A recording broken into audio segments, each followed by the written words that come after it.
Shalom, Obraha, qu'Hachem vous protège, vous donne la santé, la joie, la prospérité. Je voudrais vous raconter une très belle histoire que je t'ai racontée souvent, mais c'est des histoires qu'on répète tout le temps. C'est parce que il y a de la émouna dans ces histoires-là. Il faut savoir une chose, que Hakadosh Baruch Hu,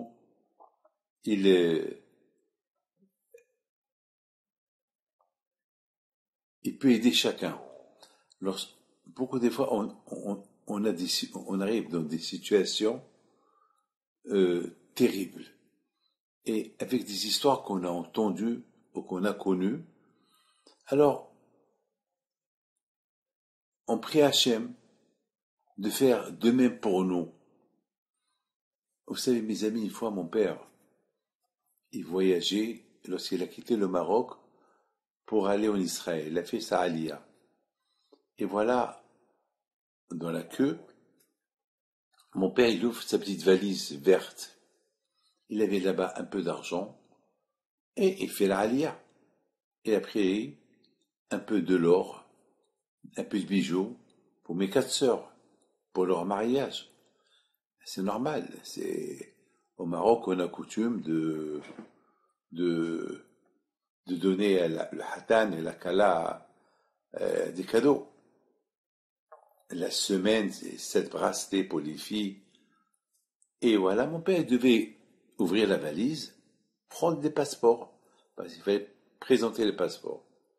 Et voilà, le voisin derrière, il dit Moshe, comme ça il appelle Moshe, pas Rabbi Moshe, t'as pas peur, avec tout cet argent-là que tu prends avec toi, ils vont te les prendre. Tu es fou, tu les as pas cachés dans le cadre. Comme ça, tu sors du Maroc avec tout ça. Mon père, Alav Shalom, il a dit, je savais pas que c'est interdit. Ben, puisque c'est interdit, ben, je vais les déclarer, je vais lui dire que j'ai. Ici, ils les prennent. Qu'est-ce que je fasse? Il dit, mais tu es fou. Mais vous êtes fou, comment t'as pas pensé à tout ça?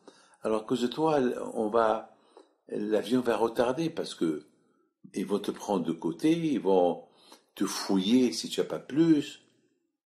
Mon père, la Shalom, il le regarde et lui dit, ben, je sais pas qui va retarder l'avion. Ou moi ou toi. Bon, mon père, la Shalom, il arrive chez le douanier, il lui pose la question, vous avez des choses à déclarer? Il dit, oui, je savais pas que c'était interdit de prendre des bijoux pour mes filles. J'aurais pu leur donner et les mettre, et comme ça ils passent, mais je savais pas. Ils sont là dans la valise, et j'ai un peu d'argent.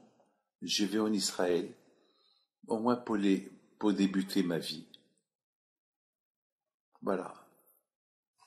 Les douaniers ils ouvrent, les deux se regardent, ils ferment la valise, ils disent à mon père, passe. Mon père, la vache, il se retourne vers le monsieur, il le regarde, tu vois, je suis passé. Il faut être honnête. Et après, c'est le bon Dieu qui fait le reste. Maintenant, lorsque lui, il arrive, la même question, vous avez quelque chose à déclarer? Non, j'ai rien déclaré. Très bien. Ils ont commencé à chercher, et il y a un des douaniers, il lui touche le ventre. Il voit des choses dures. Rentrez avec nous. Eh ben, ils l'ont gardé 2 jours. Ils ont trouvé de l'argent dans ses vêtements, et ils ont trouvé plein de choses. 2 jours plus tard, ils l'ont lâché sans rien. Il arrive à l'endroit à Marseille où tous ceux qui doivent faire la Aliyah du Maroc, ils étaient réunis à Marseille. Et voilà, pendant la prière, le monsieur, il voit mon père. Il dit à mon père, toi, tu es passé, et moi, je suis pas passé, ils m'ont tout pris, ils m'ont ruiné, j'ai rien. Mon père, la vache, lui a dit, si tu avais la émouna du bitachon à Kadosh Baruch Hu, tu aurais tout gagné. Mais non seulement que tu n'as pas eu la émouna et le bitachon à Kadosh Baruch Hu, mais tu voulais me décourager de ma émouna. Tu voulais me refroidir ma émouna. Alors, Hachim t'a montré que ça ne marche pas. Mes amis, la même histoire s'est passée encore avec mon père Alav Shalom.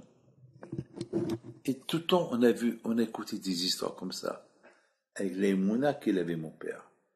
L'émouna qu'il avait mon père. Et plein d'histoires comme ça, on a sur lui. Et il faisait des choses que, d'après la logique, c'est pas possible de réussir.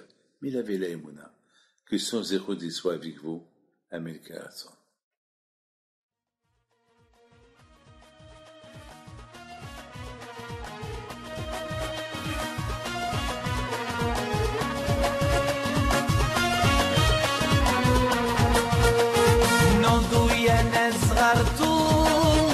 على ربيع حيم بنتو وقف لنا زي